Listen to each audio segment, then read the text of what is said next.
Hello and welcome to this session. In this session I'm going to show you how you can find notes for a bass riff over a relatively complex set of funky chord changes.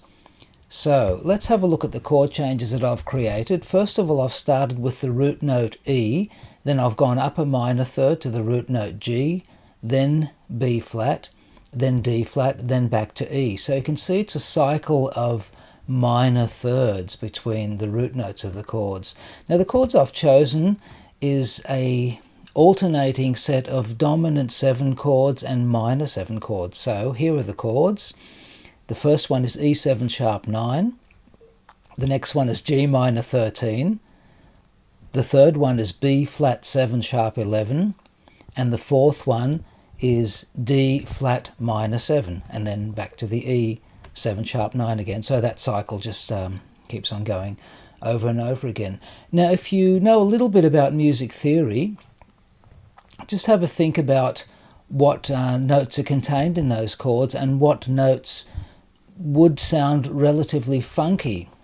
Now there are sort of like guidelines on what notes can sound funky. I'll just run through those very quickly. Obviously you can use the root note and its octave, you can use the flat 7, you can use the 6, and you can use the flat 3 or the sharp 9. So just having a look at those notes, you can see that pretty much all of those notes are actually contained in each of those chords that I've mentioned. So the riff that I've created uses, in this order, I'll just have to look at what I've written down here. So it's the root note, then the octave, then the 6 again, going to the flat 7, then the 5, which is a relatively nondescript note, it's not super important, so the 5, flat 3, and then to 1. So this is how the riff goes. I'll just slap through it slowly.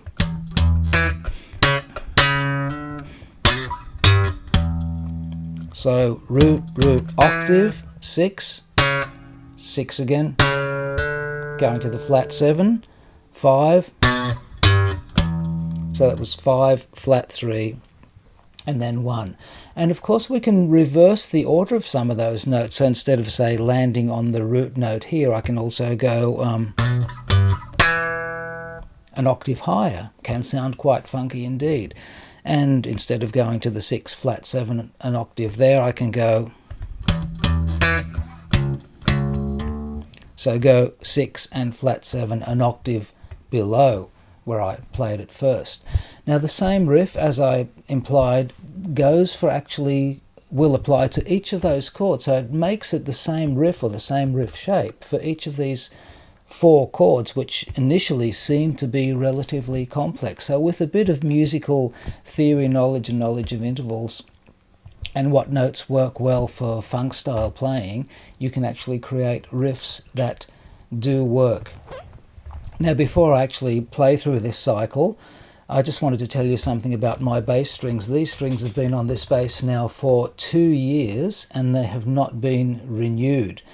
But what I thought I'd do before this session, I thought I'd refresh the strings a little bit to make them sound a bit more crisp, because they were sounding quite dull.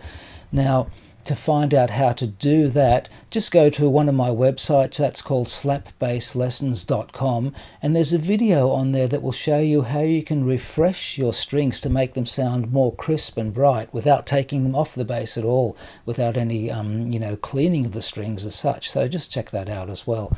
Okay, so what I've done here is I've set up a band in a box track with those with that chord sequence that I've mentioned there. So I'll just go through a couple of cycles and play a few variations to this line. So let's just bring up that track here and off we go.